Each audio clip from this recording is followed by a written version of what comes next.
Not so long ago, Will Smith was making hit after hit after hit. He's actually had kind of a hiatus. He hasn't made an original movie for a while, not unless you count Men in Black 3. I don't know if you do or not. What do we think? Is that going to affect how excited people are to see him in After Earth? I think you have to count Men in Black 3. I do too. I mean, the Men in Black 2 was so far before that, that this movie came out and it was relatively big. It's no chump change. There were enough people who wanted to see him. I do think, though, that, you know, there was so much sizzle around it. Like, you know, 5-10 years ago, it was Will Smith, Will Smith, Will Smith, and he was traveling overseas and he was promoting everything and you kind of couldn't escape him and he was just this powerful, powerful star. I think people still like him and I'd never count him out, but... he has that Hugh Jackman great energy, I think, and just universal appeal. Yeah. And he seems not to age. And he also seems synonymous with summer. I mean, even though it's been a while, he's sort of, you know, synonymous with being a summer star. There was a time when Independence Day was his weekend. Yeah, absolutely. He owned it. Yeah. And what about M. Night Shyamalan? Are we surprised he got another big budget movie? If this one doesn't do well, is he going to be directing episodes of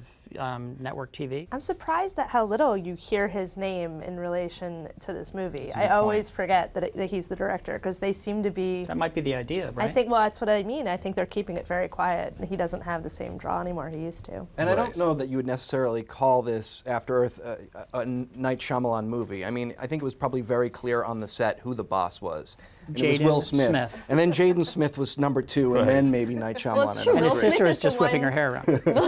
Will Smith did bring Night Shyamalan aboard. Yeah. I mean, that's really how it did happen, so it was pretty clear who was It's a big act of faith and a nice gesture because he could have had anybody. There's no doubt that Shyamalan has Did been in the Shyamalan doghouse. write it?